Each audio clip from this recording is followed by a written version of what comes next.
En clave de actualidad geopolítica, seguimos con la mirada puesta en Rusia y Ucrania. Por el momento no tenemos ningún tipo de confirmación oficial por parte de la Casa Blanca o del Kremlin de que la cumbre esperada en Budapest entre Trump y Putin haya sido cancelada.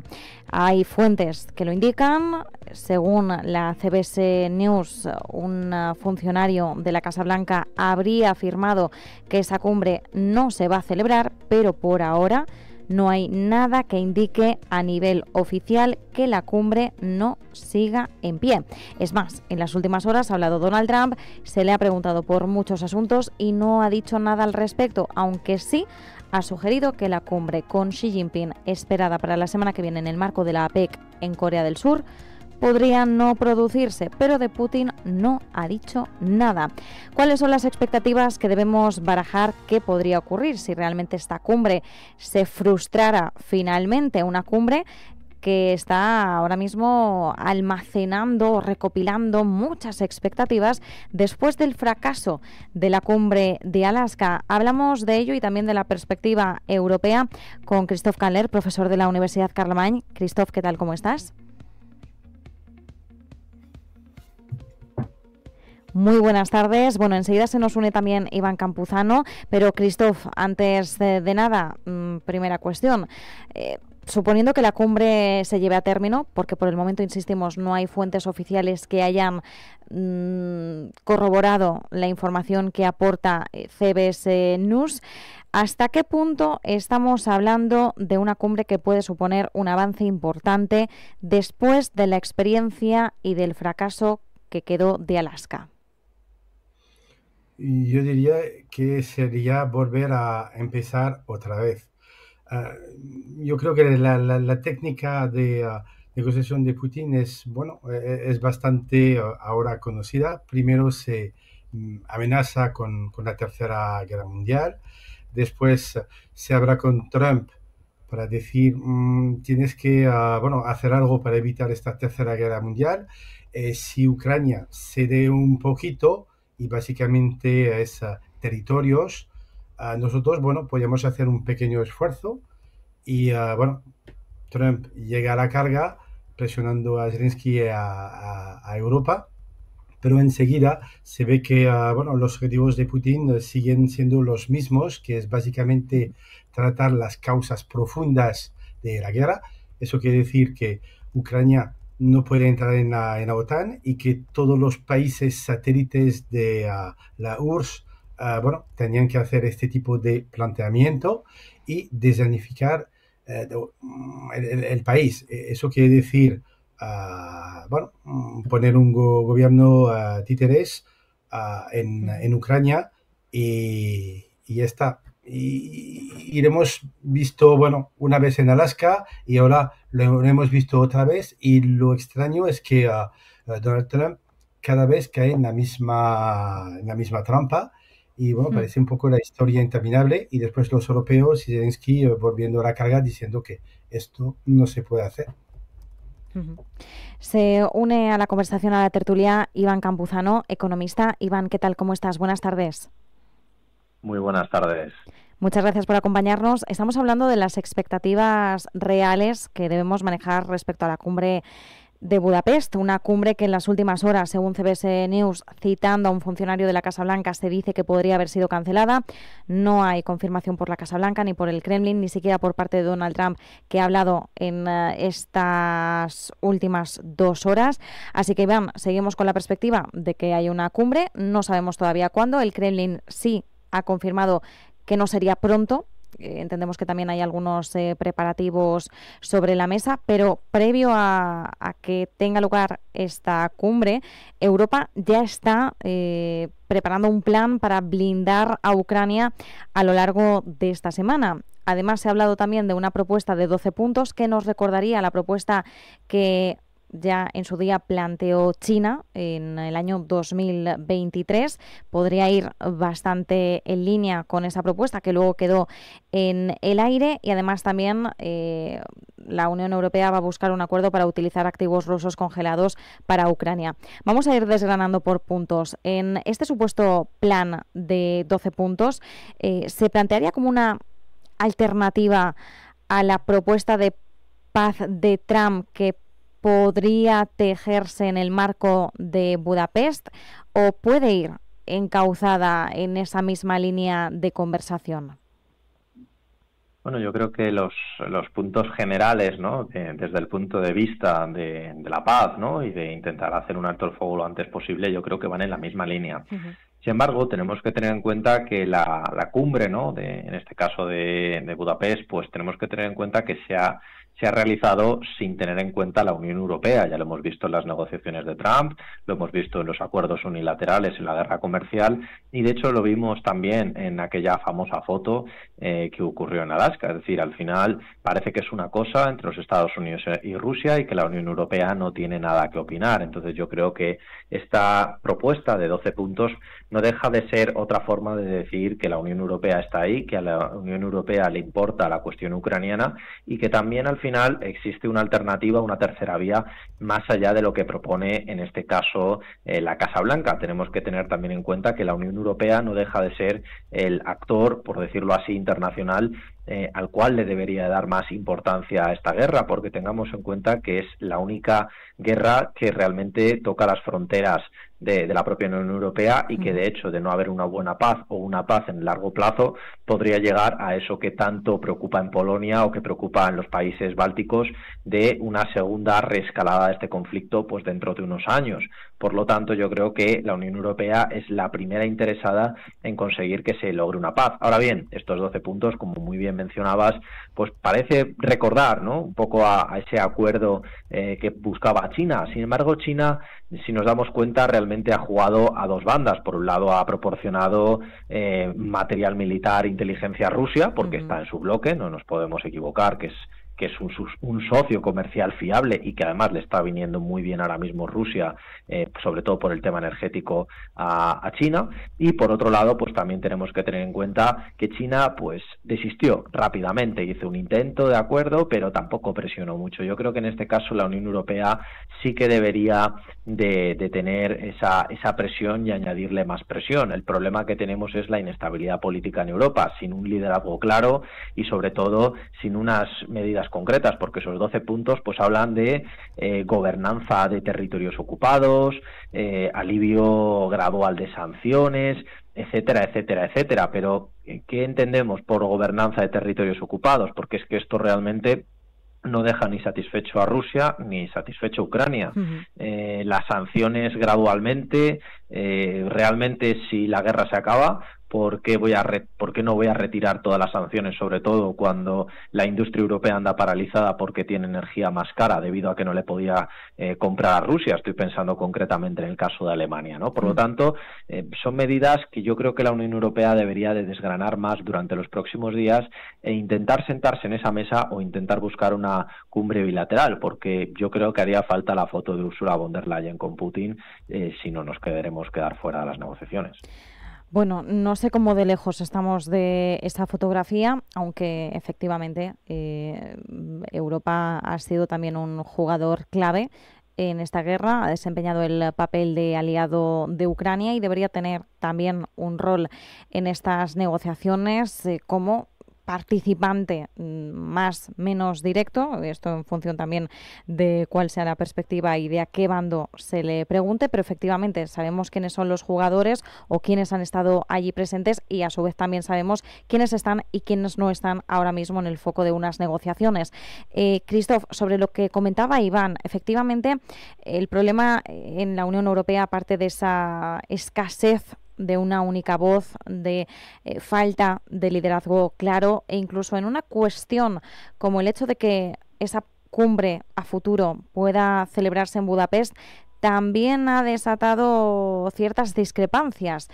Sabemos que Víctor Orbán es el único líder de la Unión Europea que hace oídos sordos a la orden de arresto de la Corte Penal Internacional y es el único que no arrestaría a Putin si pisara su territorio. El resto de líderes europeos no ven con buenos ojos esta predisposición o esta postura más favorable a Moscú por parte del líder húngaro. Y luego, por otro lado, pues tenemos a Polonia, que ha amenazado a Putin con arrestarle si cruza su territorio, pero Bulgaria a su vez sí ofrece su cielo a cambio de que haya avances importantes en la cumbre. Cada país tiene su postura y esto es simplemente un pequeño ejemplo poniendo el foco en la cumbre de Budapest, pero ya es bastante esclarecedor respecto a esta falta de consonancia o de voz única en el bloque comunitario. Totalmente de acuerdo.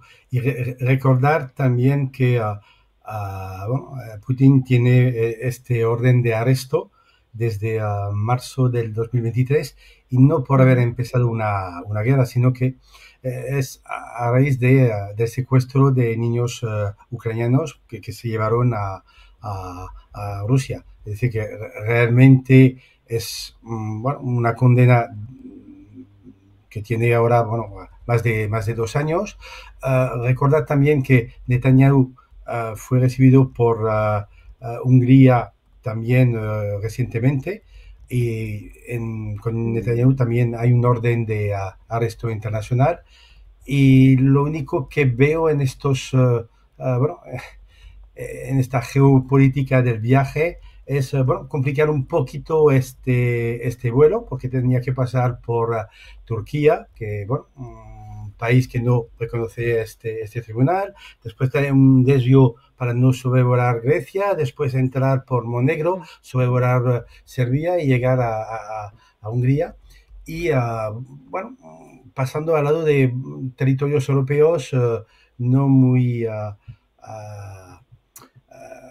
pacíficos en cuanto a, dejemos pasar a Putin. Yo creo que este viaje para Vladimir Putin puede ser muy complicado y puede ser un motivo adicional para buscar otro territorio.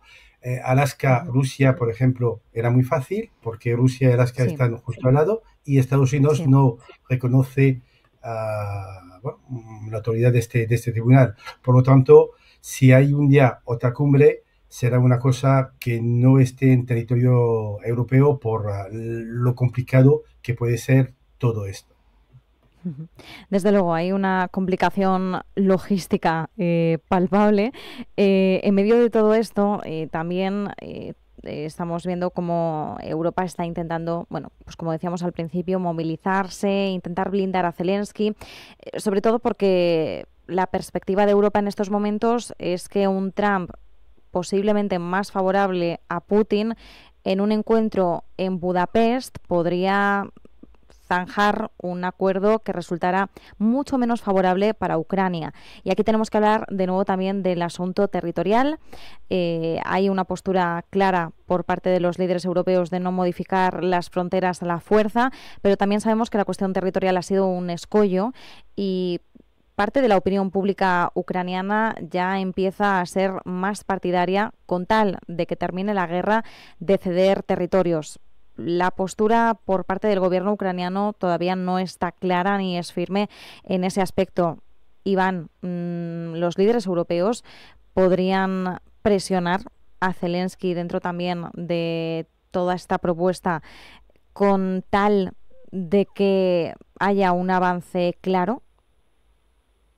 Claro que sí, podrían presionarle, sobre todo porque al final tenemos que recordar que aunque Estados Unidos ponga las armas, que esto es que hay mucho mito, ¿no?, respecto a quién ha pagado la guerra de Ucrania, la Unión Europea ha puesto prácticamente el mismo dinero que los Estados Unidos. Es decir, aunque Trump diga que la ha financiado la guerra, etcétera, lo que ha financiado es principalmente la parte armamentística. Exacto. Pero lo que tenemos que tener en cuenta es que la Unión Europea directamente pues ha sido la que ha pagado el ejército, la que ha pagado las finanzas de Ucrania, que están totalmente destruidas, la que le inyecta dinero para que sus funcionarios sigan trabajando, para que, digamos, el Estado ucraniano no colapse en el día de mañana. ¿Por qué? Porque a día de hoy Ucrania como tal no tiene un tejido productivo exportador transportador que le permita mantener el esfuerzo de guerra bélico. Es decir, nosotros hemos puesto los billetes y los Estados Unidos han puesto las armas. Ahora bien, nosotros tenemos nuestra parte de negociación. ¿Por qué? Pues porque tenemos socios muy interesados en ello. Tenemos a los polacos muy interesados en ellos, a Lituania, a Estonia, en fin, a todos los países bálticos muy interesados en ellos, en fin, que tenemos Finlandia también en la misma dirección. Por lo tanto, yo creo que tenemos que ser realistas. Probablemente haya cesiones territoriales, sí. Recordemos que al final todo esto empezó por una cuestión territorial en Donetsk y Lugansk, que al final eran dos zonas pues que parecían perdidas de la mano de Dios. Probablemente la mayoría de nosotros no habíamos oído hablar de esas zonas en nuestra vida. No es una zona donde en las clases de geografía, ¿no?, nos pusieran en el mapa como una zona importante, pero tenemos que tener en cuenta una cosa: son las zonas donde están las materias raras de Ucrania y donde está la producción principal, una de las producciones principales de material energético, concretamente de carbón de Ucrania, y que es lo que potencia parte de su industria. Por lo tanto, dejar a Ucrania sin esas dos zonas les abogaría a estar en una desventaja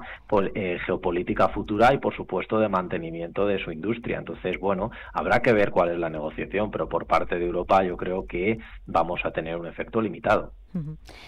Europa con un efecto limitado y además con un Donald Trump que no es tampoco favorable a darle ese peso o ese lugar a Europa, y una Europa que por el momento está resultando incapaz o no está teniendo éxito a la hora de abrirse ese hueco o jugar ese papel. Es una crítica que debemos hacer y que también debemos ser conscientes de ello como europeos. Christoph, dentro de los movimientos que van a ejecutar o quieren ejecutar próximamente los líderes europeos, sabemos que se está buscando un acuerdo para utilizar los activos rusos congelados para suministrar a Ucrania, para darle más músculo, sobre todo músculo financiero, músculo militar. ¿Qué hace falta para activar del todo este plan? Bueno, primera consideración, la economía rusa está bastante tocada. Tenían un fondo soberano y en 3 años de guerra se lo han gastado casi todo. Los ingresos del petróleo con el barril a 50, 60, a duras penas cubren las necesidades de Rusia. Y tercer elemento, Rusia ha convertido su economía productiva en una economía de guerra, y esto es un movimiento muy difícil de revertir. Por lo tanto, la paz para Rusia y para Putin es una cosa que le puede costar muchísimo dinero y quizás también la vida.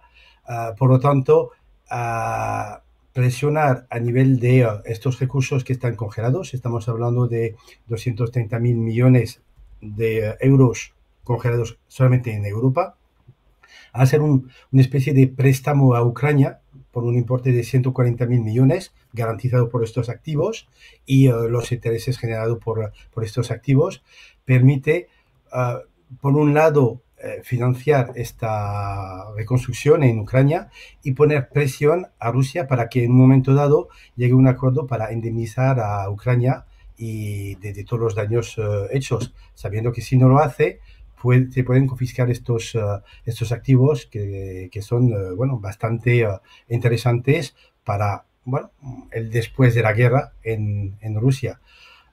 Otros países como Estonia o como Polonia no están por la labor, quieren confiscar directamente estos activos, pero esto generaría a nivel jurídico grandes debates, y Europa tiene que huir de estos grandes debates estériles y hacer las cosas de manera muy limpia y muy rápida. Y yo creo que esta manera de hacer un préstamo avalado sobre estos activos congelados puede ser una buena solución para Ucrania y también a medio o largo plazo para Rusia, que va a querer recuperar esos activos porque los necesitará. Iván, ya para terminar, nos quedan 2 minutitos. ¿Envías a descongelar esos activos rusos y utilizarlos a favor de Ucrania? Esta medida entendemos que hay una intención de sacarla adelante. ¿Hay algún tipo de riesgo, una vía económica alternativa que pueda utilizar previamente la Unión Europea, o esta es la mejor vía que tiene en estos momentos? Yo creo que es la mejor vía que tiene ahora mismo la Unión Europea en estos momentos, porque tiene un doble efecto. Por un lado, tiene un efecto de financiación. Hablamos prácticamente pues de unos 200.000 millones de euros, concretamente unos 183.000, y que además son líquidos, porque muchas veces cuando pensamos en activos pensamos en esas viviendas que tienen los rusos en la Costa del Sol. No, estamos hablando de bonos del Tesoro, cuentas bancarias, es decir, dinero líquido que se podría empezar a utilizar desde mañana para financiar la guerra. Y pensemos que más o menos todos estos años de guerra, pues al cambio, ¿no? Porque siempre se valoran en dólares, pero estaríamos hablando de aproximadamente unos 700.000 millones de euros. Por lo tanto, podríamos hablar de que solamente con ese dinero introducido en el sistema para poder seguir financiando la guerra, podríamos tener prácticamente un año más de conflicto pagado. Es decir, realmente es un dinero boyante y que puede ser muy interesante. Ahora bien, ¿cuál es el problema de utilizarlo? Pues que ese dinero no es del Estado ruso, no es de Putin, es de todos los oligarcas, de todas las personas pues que realmente de una manera o de otra han financiado al Estado ruso durante esta guerra. Por lo tanto, si esas personas son las que, susurran al oído a Putin, pues lógicamente no van a estar muy contentos y por lo tanto incluso podría alejar la posibilidad de una paz. Por lo tanto, yo creo que con ese dinero hay que jugar con cautela y realmente pues tocar la caja, ¿no?, de los presos, pues en este caso podría tener efectos incluso aún más negativos. Pues nos quedamos con esta conclusión. Iván Campuzano, economista, Christoph Kähler, profesor de la Universidad Carlemany. A los dos, muchísimas gracias por este ratito de tertulia. Un placer. Placer estar con vosotros. También. Hasta luego.